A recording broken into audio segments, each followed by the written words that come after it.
कि इस वक्त हर कोई जानना चाहता है, क्या म्यांमार, क्या थाईलैंड, क्या जापान, क्या पाकिस्तान और अफगानिस्तान का बॉर्डर, लेह लद्दाख, स्वात मिंगोरा, नेपाल, हर कहीं एक सीरीज में भूकंप आ रहे हैं। रिंग ऑफ फायर की भी बात आप लोगों से समझेंगे, लेकिन मैं आपसे समझना चाहूंगा उस अलर्ट की जो कैलिफोर्निया जहां भूकंप आते हैं वहां इस्तेमाल होता है, या जापान वहां पर इस्तेमाल होता है, जो 60 सेकंड पहले अलर्ट दे देता है।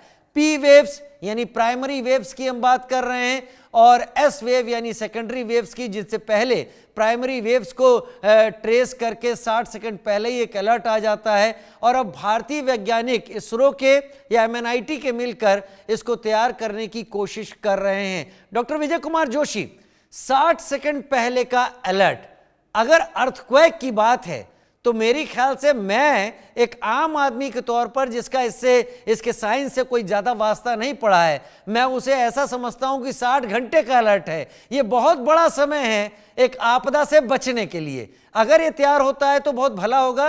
और क्या यह हो सकता है? जापान और कैलिफोर्निया से इस समय तुलना करना व्यर्थ है। उसका रीज़न ये है, दोनों देशों में बहुत भूकंप आते हैं, वहाँ की टेक्टोनिक प्लेट्स बहुत एक्टिव हैं। उन्होंने अपने बिल्डिंग कंस्ट्रक्शन कोड को इतना स्ट्रिक्टली लागू किया है कि भूकंप आने पर उनके यहाँ की बिल्डिंग ताश के पत्तों की तरह नहीं गिरती। एक बात। दूसरी बात यह है कि उनके यहाँ एक कांस्टेंट ड्रिल होती है।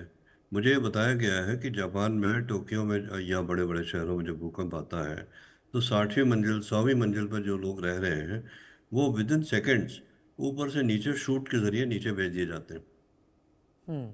तो वहाँ तो 60 सेकंड की अगर वार्निंग मिल गई तो कोई बात नहीं, वो शूट से नीचे जाएंगे।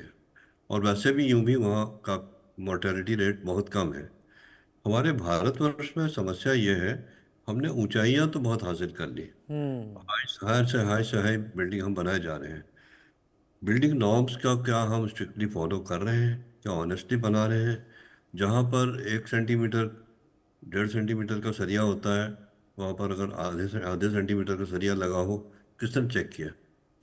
और कहाँ हमारे यहाँ इस तरह का ट्रेनिंग होती है, कहाँ हमारे यहाँ इस तरह की शूट लगती है? मान लीजिए कि मैं फॉर एग्जाम्पल तीसरी मंजिल पर रहता हूँ, अगर 60 सेकंड की वार्निंग मुझे मिलेगी तो 60 सेकंड तो मुझे सीढ़ी उतरने में लग जाएगी। एग्जैक्टली। तो ये जो वार्निंग सिस्टम है, ठीक है, अच्छी बात है, वार्निंग सिस्टम आ रहे हैं, हो सकता है और ग्रेजुअली इम्प्रूवमेंट हो, 60 सेकंड की जगह 60 मिनट हो, सो बहुत अच्छी बात है। लेकिन उसके बावजूद भी भारत में बहुत कुछ करने की ज़रूरत है, केवल वार्निंग से काम नहीं चलेगा। जैसे मैं आपको एक दूसरी चीज़ का उदाहरण देता हूँ। हमारे आईएमडी ने तूफान के, साइक्लोन की वार्निंग का सिस्टम डेवलप किया। उड़ीसा में बहुत कैजुअलिटीज़ होती थी, बहुत ज़्यादा। उन्होंने ऐसा सिस्टम डेवलप किया, अब 2 दिन पहले वार्निंग आ जाती है और लोगों को इवैक्यूएट कर लिया जाता है। तो इधर कुछ वर्षों से वहाँ कैजुअलिटीज़ नहीं हो रही है। तो जान और माल, दो चीज़ के नुकसान की बात होती है। तो जान के नुकसान का जहाँ तक सवाल है, वो तो मैं डाउटफुल हूँ कि कितनी जानें बचेंगी इस 60 सेकंड की वार्निंग से। कुछ बचेंगी ज़रूर। जहाँ तक सवाल है माल का, तो वो तो भूकंप आने पर ही पता चलेगा हमारी बिल्डिंग की क्वालिटी कैसी है। तो जैसा एग्जैक्टली। मैंने पिछली बार भी आपसे कहा था, हमारे यहाँ प्री डिजास्टर मिटिगेशन का कोई ज़्यादा एक्टिव काम नहीं है। पोस्ट डिजास्टर में हम बहुत तेज हैं और वो हम करेंगे। तो प्री डिजास्टर में जब तक सरकारी तौर से और पब्लिक की ओर से भी सीरियसली काम नहीं होगा कि क्वालिटी कंट्रोल रहे, स्ट्रक्चरल ऑडिट रहे और बिल्डिंग्स के बीच की दूरी बनाई जाए, माइक्रो साइस्मिक जोनेशन हो दिल्ली जैसे घनी आबादी वाले शहरों का, और उस जोनेशन की रिपोर्ट के अनुसार कंस्ट्रक्शन की इजाज़त दी जाए, और वो जोनेशन भी हर 5 साल में दोबारा हो। उसमें नीचे ज़मीन के अंदर भूकंप पैदा करके, माइक्रो अर्थक्वेक पैदा करके देखते हैं कहाँ पर कितनी शेकिंग हुई है। दिल्ली के लिए रिपोर्ट काफ़ी पहले, 25 साल पहले जारी हो चुकी है। उसके बाद तो आई हैव नो आइडिया कि कोई ऐसी रिपोर्ट जारी हुई है। तो इसलिए भारत में करने के लिए बहुत ज़्यादा काम है। ठीक है। आप इस चीज़ ठीक को है उठा रहे हैं, अच्छी बात। डॉक्टर विजय कुमार जोशी, क्योंकि आपके अनुभव ये इस वक्त निकल कर आ रहे हैं, और आप जब भी अपने अनुभवों को शेयर करते हैं, मैं थोड़ा सा सिहरन तो मेरे अंदर ज़रूर होती है। मैं चाहूँगा कि अगला सवाल जब मैं आपसे पूछूं, एक बार फिर आप मुझे वही एग्जाम्पल ज़रूर दीजिएगा जो आपने देहरादून के नॉर्थ सेंट्रल और साउथ में बिल्डिंगों के साइज को लेकर दिया था, और उसके बाद फिर आपने सवाल भी उठाया था कि अब हम क्या कर सकते हैं। मैं आपसे चाहूंगा वो जरूर दीजिएगा, लेकिन इस बीच मैं सूर्य प्रकाश कपूर जी का भी रुख करना चाहूंगा।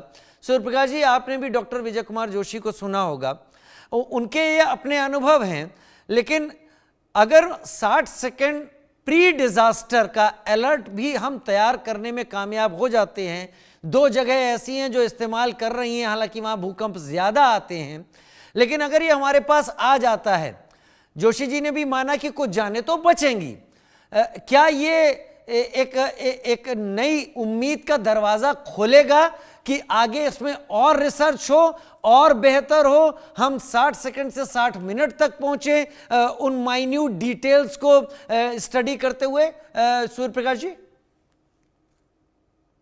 जो 60 सेकंड का आप बता रहे हैं, इसका ज्यादा से ज्यादा फायदा ये हो सकता है कि आप उस वक्त जो पावर ग्रिड है बिजली की, उसको बंद करते हैं, या मान लो आपकी जो ट्रेन्स चल रही हैं, उन ट्रेन्स को जो है, अगर उस इलाके में भूकंप का वार्निंग आ रहा है, उन ट्रेन्स को आप थोड़ी देर के लिए रोक सकते हैं।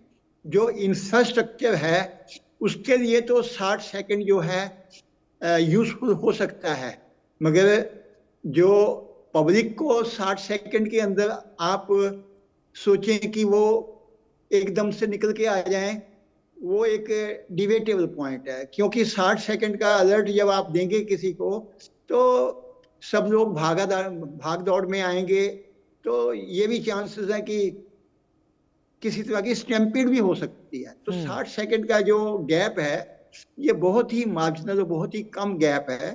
तो ज़्यादा से ज़्यादा इंफ्रास्ट्रक्चर में इसकी यूटिलिटी है, जैसे मैंने कहा कि बिजली की पावर ग्रिड बंद कर दो, या कोई ट्रेन है वो बंद कर दो, या कोई ऐसी और ट्रांसपोर्टेशन है उसको आप 60 सेकंड के लिए उसका फायदा उठा सकते हो। मगर जैसे जोशी साहब ने बताया कि अगर मैं 3rd फ्लोर पे रहता हूँ तो 60 सेकंड में ग्राउंड फ्लोर पे आके खुले ग्राउंड में पहुंचना, ये भी एक सोचने का विषय है। तो 60 सेकंड का टाइम जो है ये बहुत ही कम समय है, इससे कोई ज्यादा मेजर बेनिफिट नहीं मिलने वाला। नहीं, मैं कम समय की बात नहीं कर रहा, और ये मैं यहाँ पर ये भी बोलना चाहूँगा, ये समय हमने तय नहीं किया है, ये उन वैज्ञानिकों ने जिस डिवाइस को बनाया है उन्होंने उन जगहों पर लगाया है। शायद वहाँ के कुछ एक नॉर्म्स हैं जिसके बारे में जोशी जी बता रहे थे, शूट्स हैं, लोग उस 60 सेकंड में अपने को सेव कर सकते हैं, लेकिन फिर भी एक उम्मीद की किरण है कि 60 सेकंड में अगर ग्राउंड फ्लोर पर ही रहने वाले या ग्राउंड फर्स्ट वाले हैं, कम से कम वो तो सेफ निकल सकते हैं अगर कोशिश करें तो। खैर, हम उम्मीद ही देख सकते हैं, लेकिन आप दोनों बने रहें, क्योंकि पापुआ न्यू गिनी में भी जबरदस्त भूकंप आ रहे हैं। 6.9 तीव्रता का भूकंप आया है जो प्रशांत